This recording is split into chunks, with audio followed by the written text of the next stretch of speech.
Welcome in everybody to Four Star Sports Media's Sports Buffet. Well, I am your host, Wes Pruitt. Got John Starbuck over here to the right of me. We appreciate everyone watching and listening. And this is the Sports Buffet. We come to you 3, 4 times a week now. Uh, as well as John's got a show, Tiger's Den. We got Hogs Happy. We got 5 or 6 shows a week here. Appreciate everybody tuning in. A little late night Sunday edition. You know, we normally come on here Sunday night, do a little recap. We got a recap of some really good games, and then we got some bowl picks. John, how excited are you for bowl season?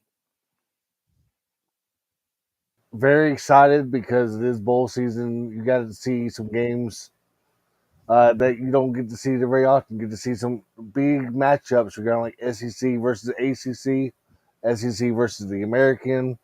You name it, it's going to happen. This even Big 12 versus Big 12, right? So Yeah, interesting bowl season. most definitely. And we saw we put it out yesterday as well. Per Ross Dellinger, we would see Marshall University opt out of the Independence Bowl, and per Brett McMurphy of Action Network Sports today, we would see that per his sources, and I trust Brett, I would say just a smidge. Per his sources, that the Marshall reaffirmed to the Independence Bowl, hey, don't worry, guys, we're locked in. But then you dropped the ball on them yesterday that you're not. Now we saw Louisiana Tech step in. Very cool. They're playing at their home stadium. It works out. But Louisiana Tech stepped in, and now they will take on Army. And we also saw John, head coach of Louisiana Monroe Warhawks, Bryant Vincent, and ULM issue a statement saying that they were ready to step in and play had the phone call been placed. Now they go off of the what is it, the APR Hmm. at that point in time. So um, I I have no problem with that. That's fine.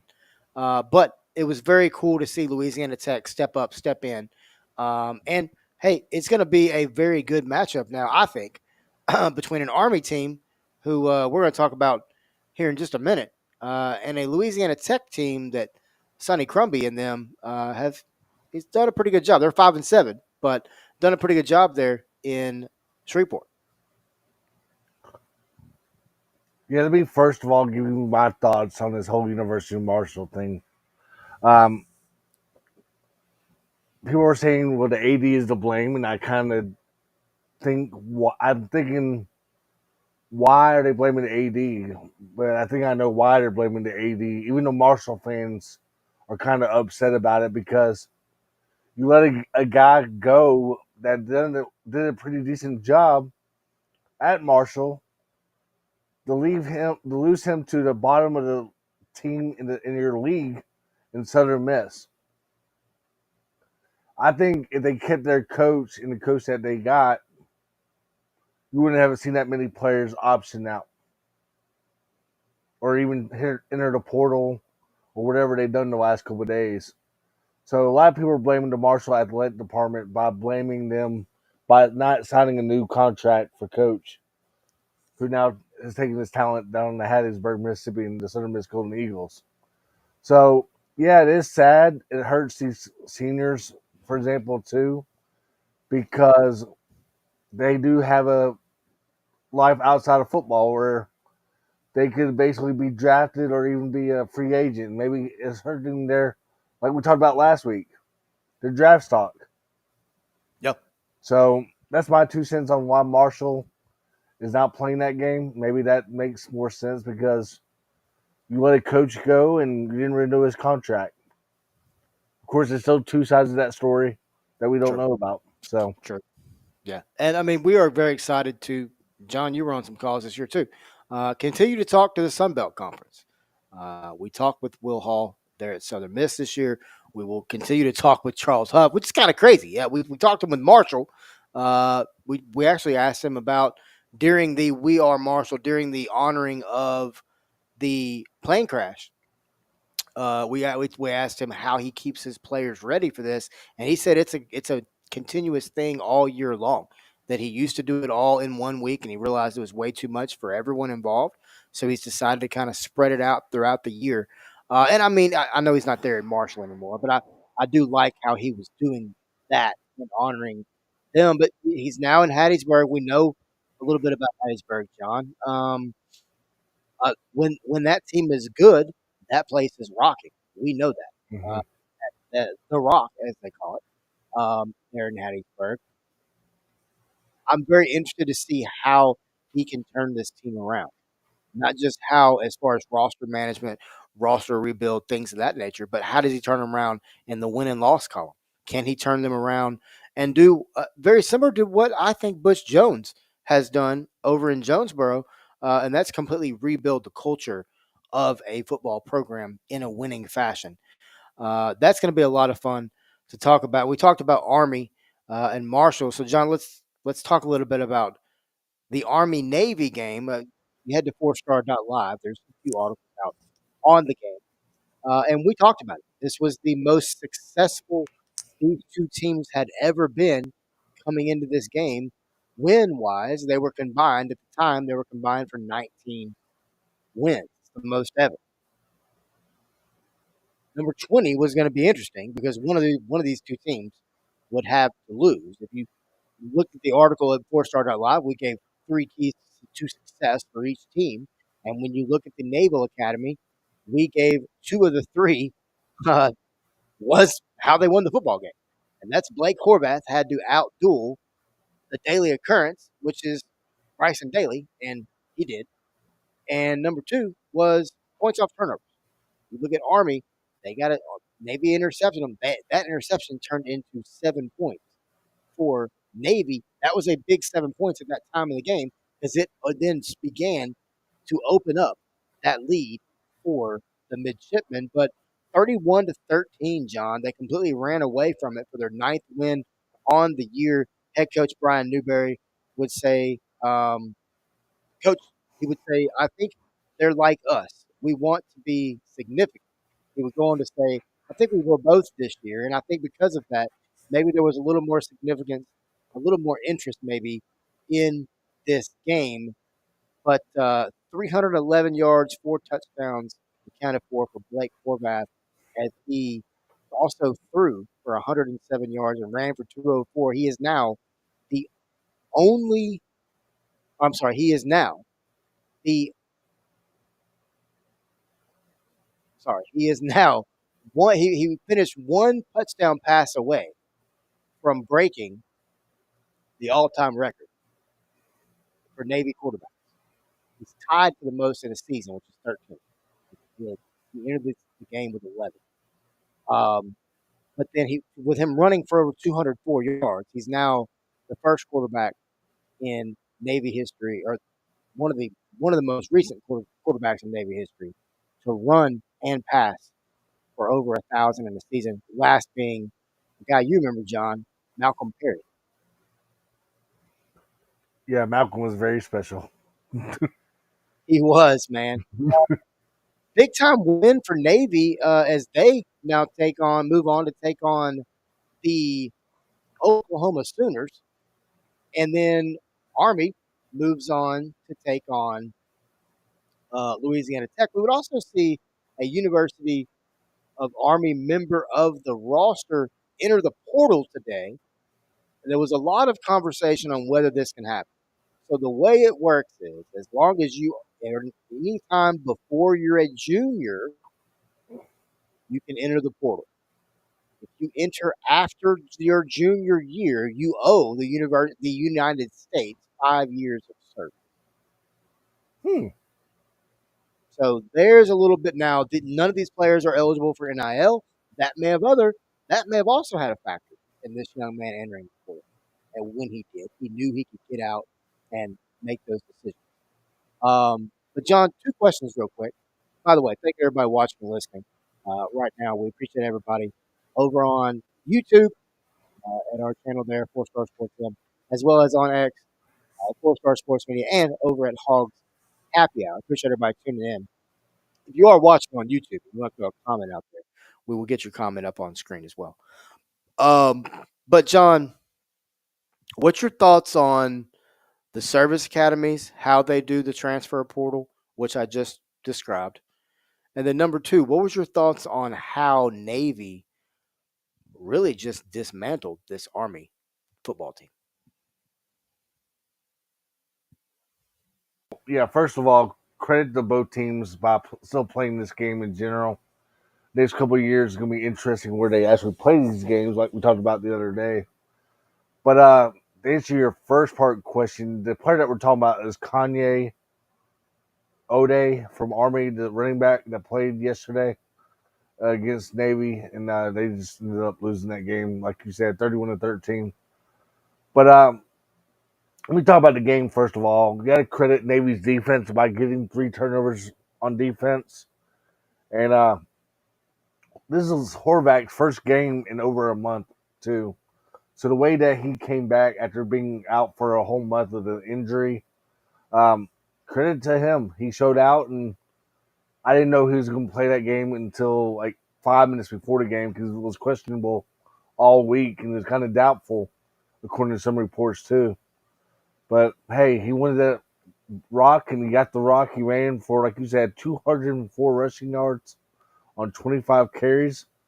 That's what hurt him. That's what got him injured, I think, by just running them way too much in those previous games. But welcome back. 25 carries for 204, 2 touchdowns, 4 of 9 for 107 passing, like you said. But credit Navy's defense because they shut out Daly pretty well, running the football 2.7 yards per carry on the ground. So that was a key stat right there for the Navy midshipmen in their victory.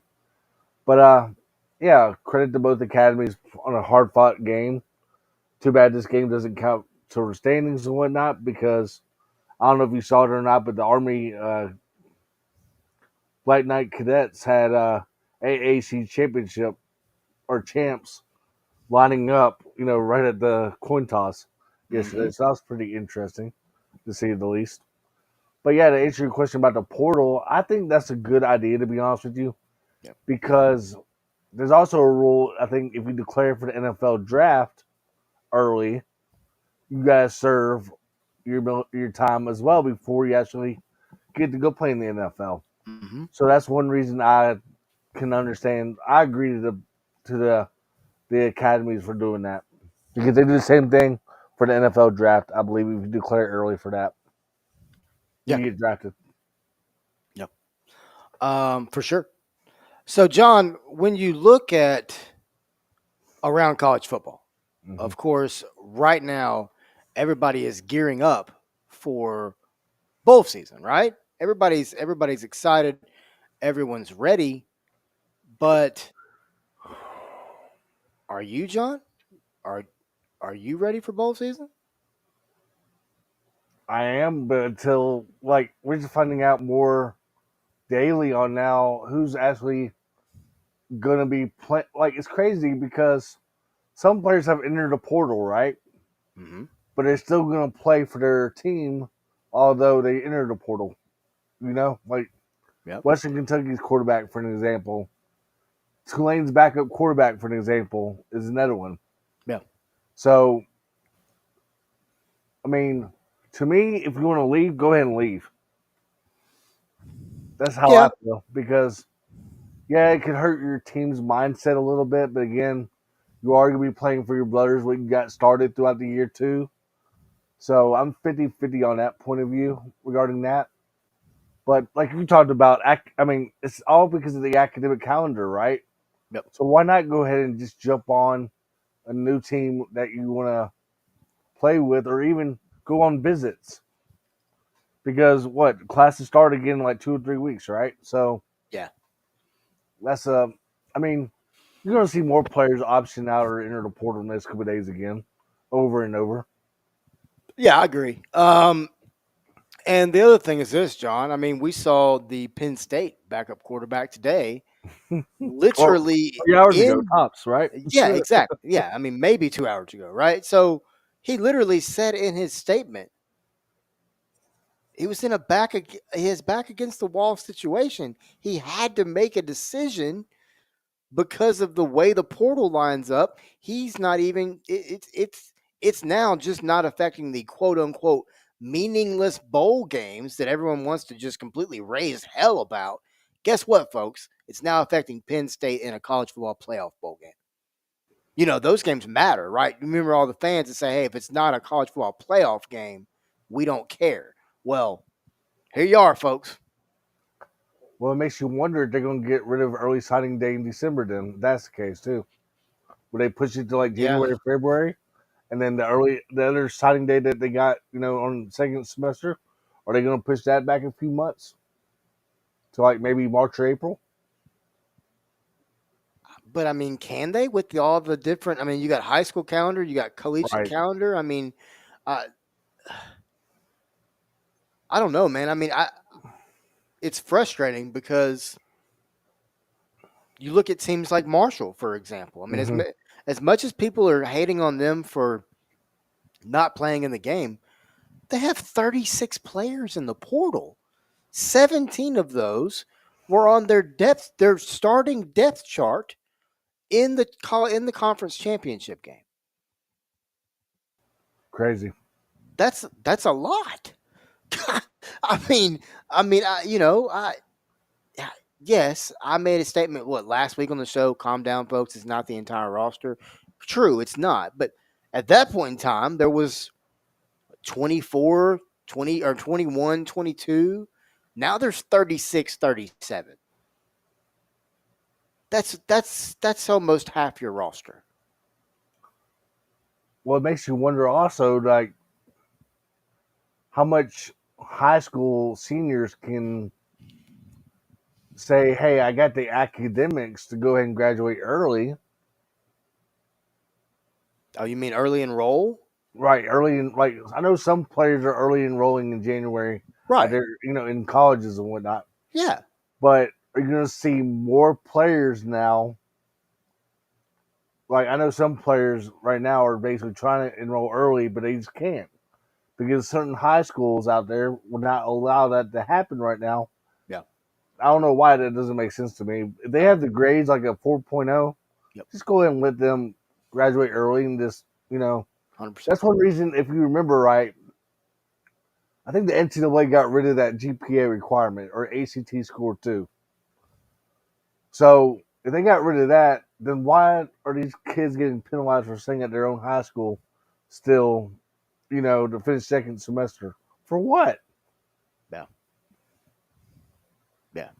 It makes no sense, man. It really makes no sense. All right. It's time to let's just get to something happy, okay? It's bowl season.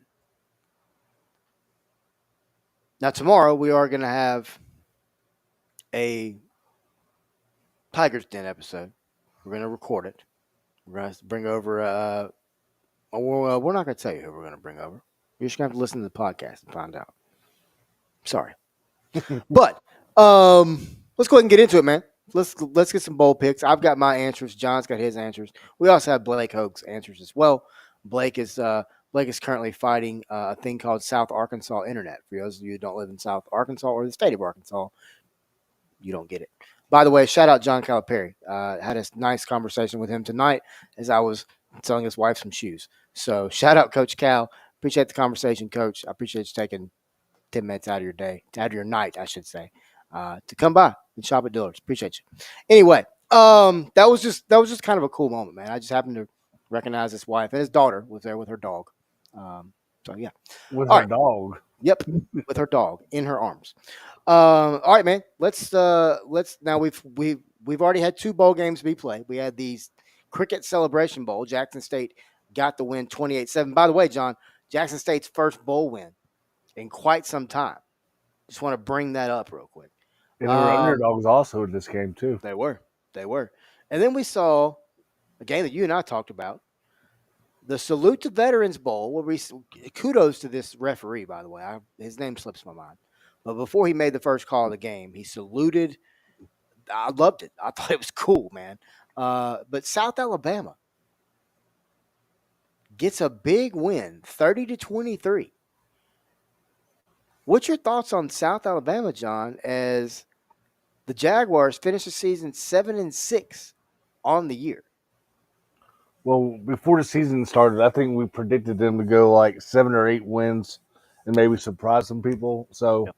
for Major Applewhite to do what he did this year to get that bowl win and go ahead and start the recruiting for next year, or even maybe try to land a player or two from the portal. Yeah, you might have played in Alabama for this game, but it's still, I mean, yeah, Western Michigan was 6-6 also, but it's still a good win to start off next year because, for one, you don't have a losing record going into the next year either. Yep. You're a little bit over 500, but kudos to Major Applewhite. I thought he did a heck of a job at South Alabama, and who Oh knows yeah. what could happen next couple of years regarding Major Applewhite. Very true. That's a great point, and he's a guy that I feel like you really need to keep an eye on because he's consistently starting to win there in Mobile, Alabama. All right, John.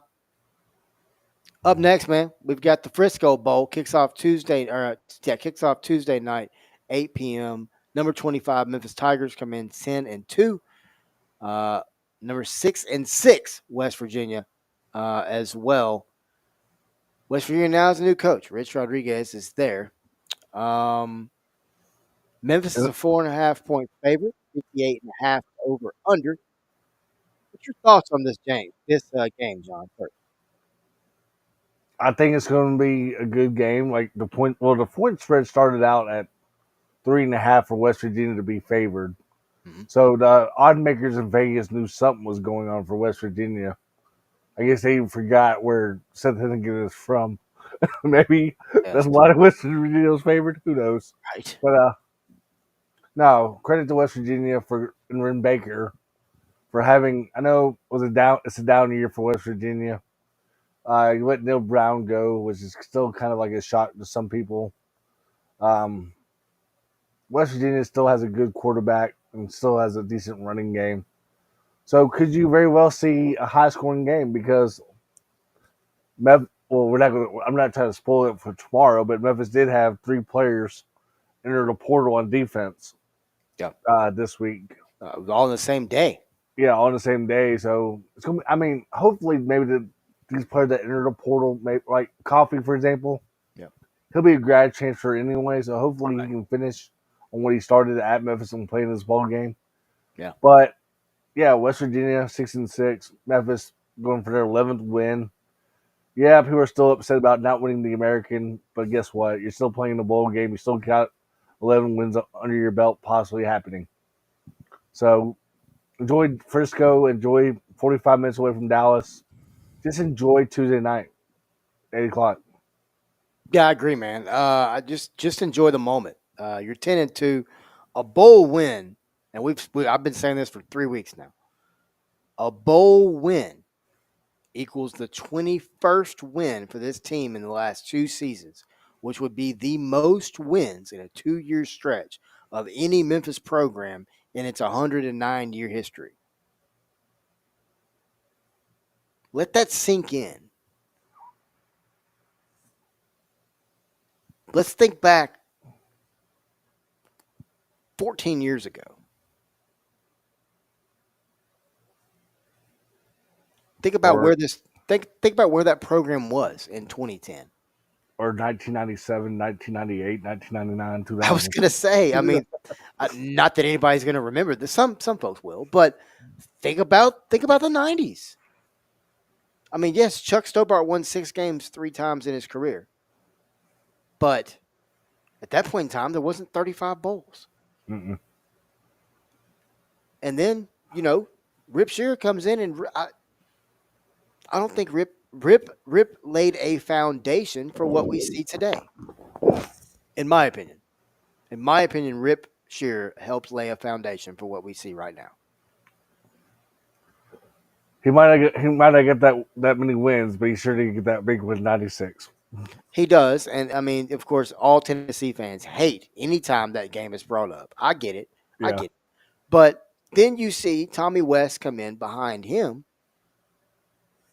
and he went to the B word, being a bull, by the way. Where'd he go again? Tommy New West. Orleans. No, I'm just Oh, yeah. New Yeah. Orleans. Mobile, Detroit. Where else did he go? Right? Let's see. Hold on. Where did he go?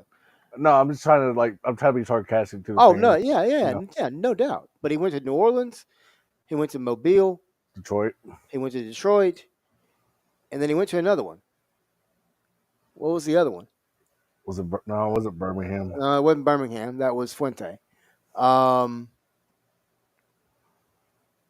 God, my mind's gone blank. Mine did too. But anyway, um, so my point being, while everyone wants to complain about Ryan Silverfield and what he's done or hasn't done while he's at Memphis, and by the way, we have more coming out on this. This is kind of a reason I'm bringing it up. Let's not forget what I just said. With a bowl win, this team has 21 wins in 2 seasons. No other program in 2 years under Memphis has done that. And like I said earlier, let's not forget he's the only coach to defeat Navy on the road and Tulane on the road. So there you go. Yeah. Up next, man, the Boca. We gotta do our picks. Sorry. Oh yeah, sorry. Blaze, Who does Blaze got Memphis. Blake has Memphis? I'll give 2 keys to success. I'm going to hold off on my pick till tomorrow. Okay. 2 keys to success for West Virginia is defensive pressure up front. You've got to be tenacious in the trenches if you're West Virginia in this game. You've got to get pressure on Seth Hennigan, and you've got to disrupt his timing. On the other side of it, you've got to get out, score early, You got to score first. You got to get ahead of Memphis, and then if you're the Tigers on the flip side of that, let Seth be Seth one more time. Just ride the kid one more time. You've done it for 4 years. Don't freaking stop now. Mm-hmm. If I'm Tim Cramsey, let him effing sling it. Let him sling. I don't care if that kid throws 60 passes Tuesday night. I don't care. But at the same time, let Seth continue to be what Seth has been this whole time, and that is a team player who spreads the ball to his weapons. That's it. Just let Seth be Seth. Don't try to do anything special. Let him do it one more time. And then number 2, defensively, just wreak havoc. Just cause problems all the way around, like we saw in last year's bowl game when you gave Memphis time to prepare. I'm very interested to see what this defense does for a second year under Jordan Hankins with this too much time to prepare for a bowl game, John. So that's my 2 keys for both these teams. Like I said, I will give a pick on that game later. I'll do not so fast, Blake. No, I'm kidding. Country home. Country home. No, country roads are not taking him home. No, I So got you Memphis. got Tigers? Give me the walking in Memphis. Yeah. Okay. All right. Up next, Boca Raton Bowl. Western Kentucky comes in 8-5 versus James Madison comes in at 8-4. That is Wednesday, December 15th. Sorry, 18th. 4:30 on ESPN. James Madison is a 6.5 point favorite. By the way, folks, we're just picking straight up. By the way, give me the freaking Hilltoppers, John. Give me Western Kentucky. Who you got? Yeah, Blake's got James Madison, but go ahead and give me James Madison as well. I know the West Virginia quarterback is intending to play, although he entered the portal. I think Western Kentucky covers the game, but I think James Madison does win the game. Okay. Up next, we've got the Art of Sport LA Bowl. That's between Cal 6-6 and UNLV number 24 comes in at 10-3 the same night, Wednesday, December 18th, 8 p.m. on ESPN. John, give me UNLV because I think they're going to play inspired for their former coach, Barry Odom. And I agree with you 100% on that. And I also think Dan Mullen being on the sidelines impacting these players also right off the bat. Is going to make an impact as well because Dan Mullen knows college football like nobody as well. So let's give me UNLV. Give Blake UNLV also. All right. Thursday night, December 19th, we got the R&L Carriers New Orleans Bowl. We were just talking about the New Orleans Bowl a minute ago. Between Georgia Southern coming in at 8-4, and Sam Houston coming in at 9-3. That game will kick off 6 p.m. ESPN2. The over/under on this game is 48.5. Georgia Southern does have the edge, a 6-point edge in the line. Give me Sam Houston, John, to get their 10th win on the season. Yeah, remarkable story on Sam Houston as they used to be in the FCS. So to win 10 games in their first year, I believe, in um, Division One football, doing a great job. But with them losing some assistant coaches and a little bit, and also some players of the portal, go ahead and give me Clay Helton and Georgia Southern to win this game. Okay. All right. Up next, we got the Staff DNA Cure Bowl between the 10-3 Ohio Bobcats coming in at, and this comes on Friday morning, 11 a.m. By the way, you folks can just get up and watch that joker. I love it. That's good stuff. And Jacksonville State coming in at 9-4. John, give me another team that lost their coach to get the win. Give me Jacksonville State Gamecocks get their 10th win on the season. Blake's got Ohio, so I I know both teams don't even have a coach for. I mean, they got their interim coaches coaching this game because, of course, Ohio lost their football coach as well to Charlotte.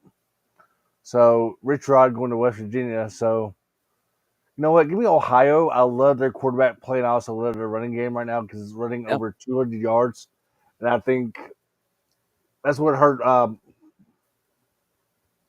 Who did Jacksonville State play in the Conference USA Championship game again? You had to ask. Gosh. You had to ask me. But anyway, long story short, Jacksonville State kind of struggles on running department, on the running defense. So that's why I'm going with the Bobcats in Ohio to win this game. Jacksonville State knocked off Western Kentucky 52-12, by the way. That's right, because the first meeting, They lost. the first game they lost to Western Kentucky because Western Kentucky ran the ball pretty well. Yeah. But Jacksonville State, don't get me wrong, has a good running game, but I think Ohio has the better running game in this game. No doubt. No doubt. Thank you, everybody, watching and listening. You're sitting at Source Sports Buffet, where you always come and sit down and get full of sports every single time. We appreciate everybody watching right now on YouTube and on X. We're picking bowl games this week. This week upcoming, we're picking bowl games. Next Sunday, when we get together again, we'll sit down and pick them for the following week. Y'all are understanding the trend here. Up next, we got the Union Home Mortgage Gasparillo Bowl, ESPN2, on the 20th at 2:30 p.m. between the 7-5 Florida Gators and the 9-4 Tulane Green Wave. John,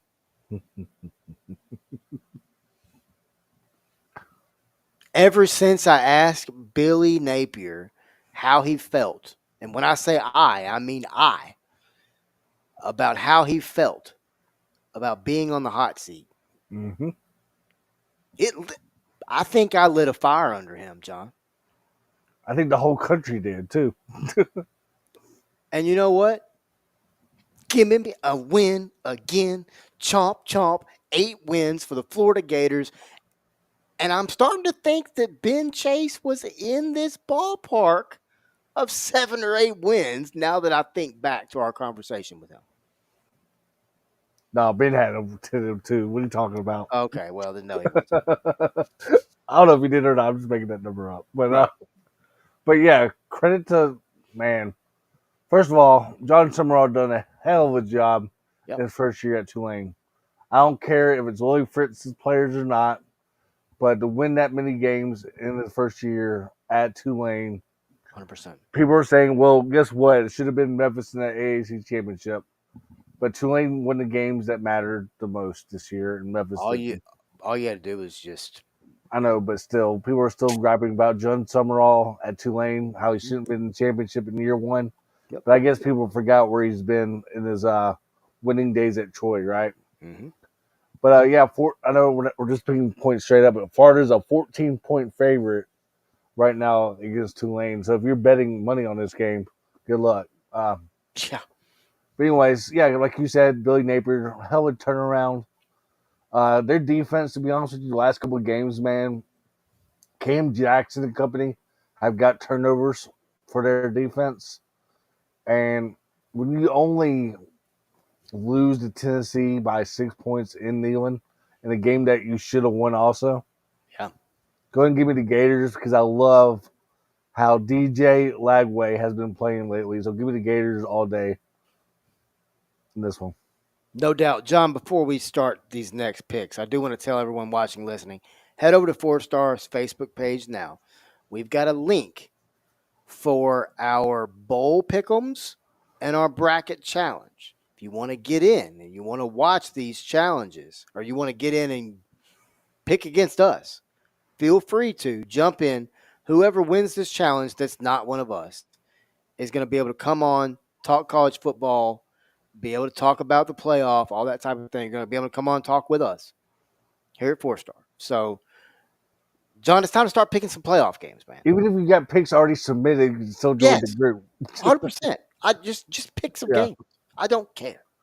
You can pick them all wrong. It's okay. Up next, John, we got number 10 Indiana coming in at 11-1, and number 7 Notre Dame also coming in 11-1. This game would take place ABC for the first time since, what did Max Shelton say? I think he said 1990. That Notre Dame will play a game not on NBC. I never did go back and fact check that because I trust the guy. Like I said, if you want to get in on these picks with us, head over to Four Star Facebook page now. If you have a Facebook and you're not following us, just search us and then hit the follow button. Give me Notre Dame to get the win, John, in round 1. But I do want to say this. I think they win by a field goal. And I think that field goal, and I could be completely wrong, but I think that field goal is last second. I think it's that kind of game to start the college football playoff. Yeah, I also want to say this: the quarterback playing this game. Oh yeah, Blake's got Indiana, by the way, in this game. But I also want to say the quarterback playing this game is going to be fun to watch as well. And also Indiana's offensive line is going to be a little bit challenging, I think.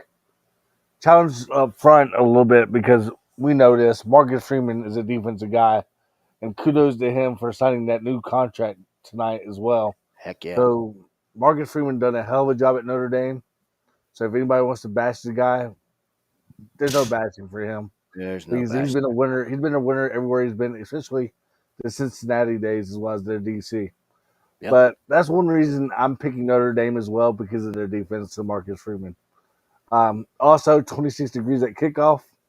That's cold. So, Matt Shelton, enjoy that cold weather, buddy. Man, brother, that is cold. All right, man, up next, we've got number 11 SMU traveling to Happy Valley to take on number 6 Penn State. A whiteout, too. It is a whiteout. It's Saturday morning, 11 a.m. on TNT and Max. This is going to be a fun one, John. And I don't know. This is the one that's been getting me, dude, because I like Rhett Lashley. I like James Franklin. But I've never seen James Franklin win the big one. Right. But I have seen Rhett Lashley play damn good in the big one. Give me SMU to pull the surprise. The 11 seed to knock off, the 11 ranked team, whatever, to knock off the 6 ranked team in round 1. So you get the ponies just like good old Blake. I got the ponies. I think Rhett Lashley's a hell of a football coach, John. Yeah. And there's a lot of people that trash that guy, and those people that trash that guy don't know football. And then Jennings, the quarterback, just ever since he played after the Nevada game, has been a beast for SMU too. Mm-hmm. Okay, the high for Saturday is going to be 30 degrees. Jesus. that's the high for today. So Friday night's low with 30% of snow showers. By the way, Oh, low 26 Friday night. that's So the perfect. high on Saturday. Good thing the game's not gonna be at night in state college because the low that day 12 degrees after midnight Yeah. on Saturday night. But early kickoff in Penn State's favor, I think, because it's Penn State, it's a whiteout. But I'm kind of leaning more toward SMU here because like you said, I think last week's done a heck of a job. Mm-hmm. But the key in this game is how's SMU's offensive line going to do against Penn State's defensive line? Because SMU does have that dual threat quarterback in Jennings. Mm-hmm. So if Jennings can average maybe like 5 yards a rush on his rushing for his running ability, then I think SMU definitely has a good shot. So that's one reason I'm picking SMU. I like the dual threat quarterback in Jennings better than Penn State's quarterback play right now. Okay. All right. Up next, man. Number 12, Hang Clemson comes in 10. Oh, hang go, on. but Preston Stone entered the portal, right? I believe so. Is he even still with the team still, or is he, Don't quote me on that one. I'm not sure. yeah. So let's just say that Preston Stone is still going to play with SMU in this bowl game, and something does happen to Jennings. I also think that's why SMU has the better shot because, like we talked about earlier, Penn State's backup quarterback entered the portal. Yeah. So, and then Penn State will have to rely on their third string quarterback. So, Yeah. give Very me good point. SMU. Very good point. Very good point. All right. Up next, number 12, Clemson, 10-3. Taking on number 5, Texas, coming in at 10-2. Um, Clemson is the ACC champion. This game's 3 o'clock, TNT Max. Who's Blake got in this one? Clemson. He's got Who good do old you Dabo. Dabo, who do Dabo, you Dabo. who do you got in this one, John? Oh, man. Well, first of all, you've seen the reports out there, right, regarding Quentin Ewers. Mm-hmm. So there's talk that he could very well still enter the portal this week. Mm-hmm. And that's one reason gosh, man, like it's a toss up, yeah, because Dabo had won the ACC championship.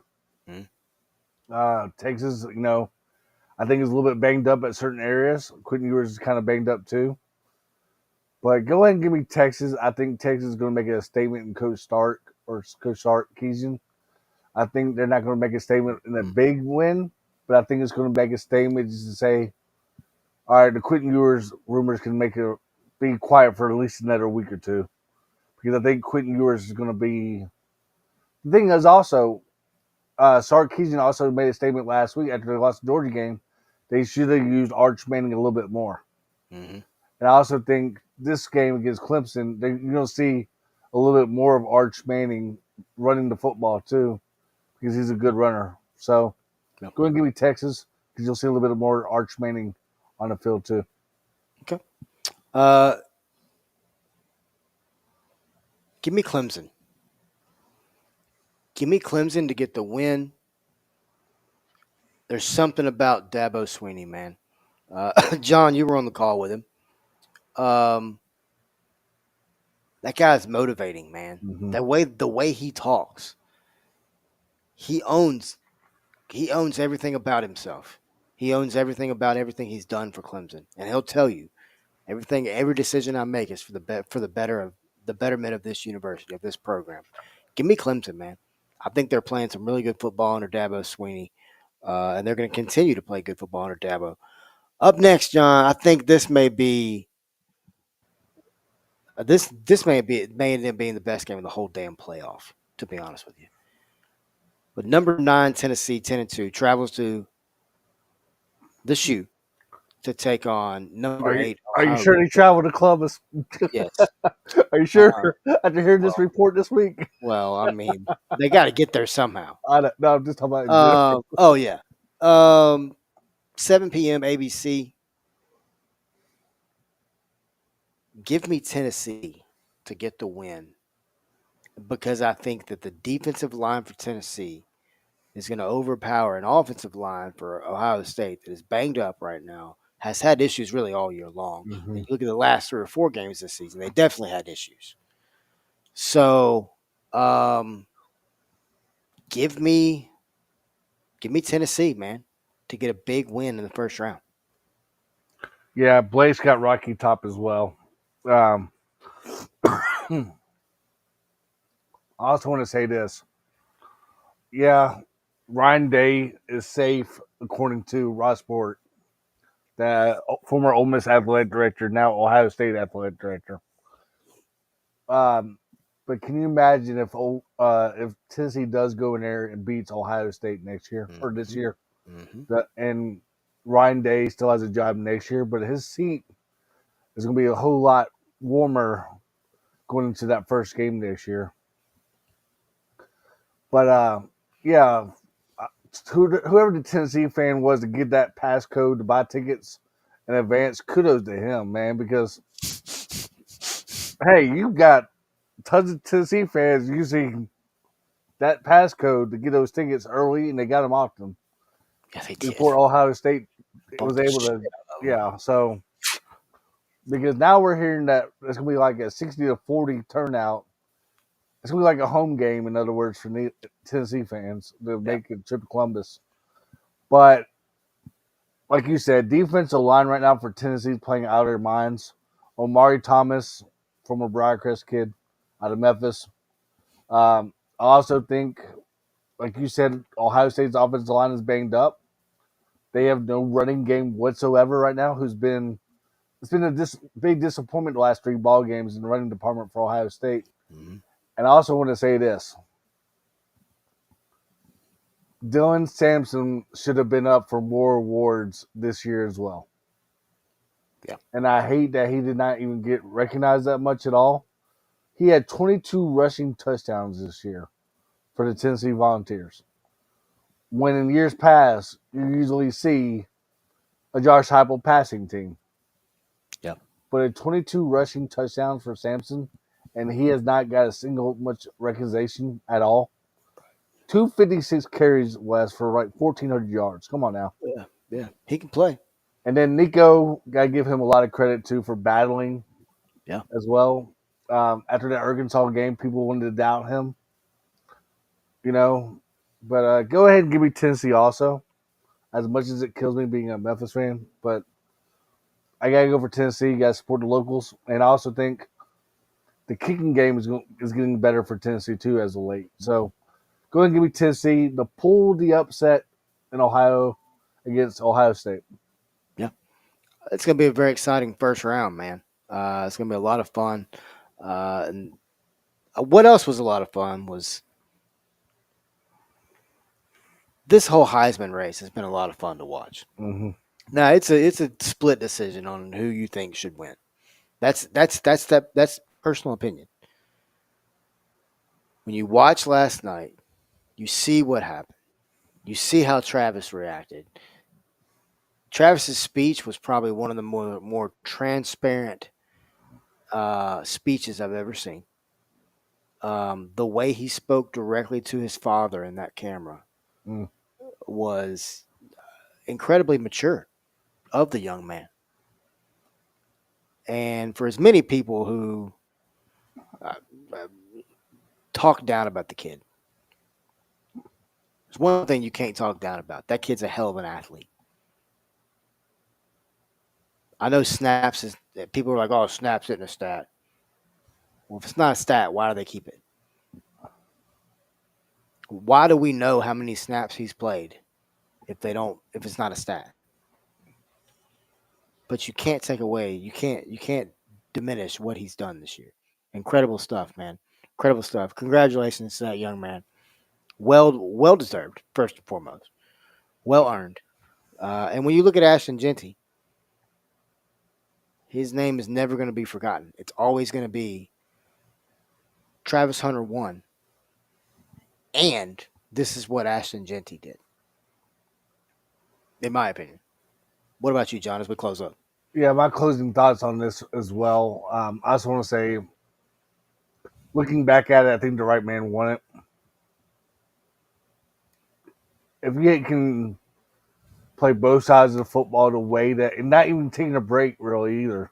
Yeah. Travis Hunter, first of all, I want to say this as well. He did a great job in his speech. Like he gave credit to everybody he could think of. He even credit his brother who was up in the audience. He Yeah, credited his dad who's facing jail time right now, I yeah, believe. yeah, He credited Dion, of course. He credited Shadir. yeah. Gave his fiance a little bit of love, although a lot of people are giving her grief right now. That's a whole Um, situation there. right. So who knows what's really going on right now in that department. But yeah, so credit to Travis Hunter. I think the right guy won it. If Charles Woodson can say he won it or deserved to win it, so can I. Because you probably won't see another guy that plays both sides of the football like that ever again for the next 10 years, maybe. No, probably not. Probably not. All right, man. Well, it's been a good show. Appreciate you coming on, me, man. We'll be back tomorrow for, like I said, we'll be talking to Little Tigers, doing a sports buffet as well. We'll be back on Wednesday as well. But man, exciting stuff as bowl season is here. We've got a lot of very exciting games. We'll be hearing more about these games as the week transpires. We'll also be hearing from guests And talking the about FCS that. playoffs. Don't forget Yes, about that. It's still and going. the FCS playoffs. You're exactly right. So a lot of fun, man. We'll get more into it right here at the Sports Buffet and here at Four Star Sports Media. And as before we go, folks, if you need a way to save a little bit of money, type in that promo code right there you see on your screen, Four Star Sports Media. Head over to SeatGeek, create you a login if you have a login, and you need a way to save money. We can save you $20 off your first ticket purchase of $50 or more. So find any ticket, $50 or more, and SeatGeek makes that easy for you because they rate them 1 to 10, and they rate green to red. Green is the best buy you can get. When you do that, find any ticket, like I said, $50 or more. Type in that promo code right there, Four Star Sports Media. We will save you $20 off your first ticket purchase. If you don't trust us, folks, just try it for yourself. But for all of us here at Four Star Sports Media, for John Startup, I am Wes Pruitt. Everyone have a great night. And as always, folks, stay classy.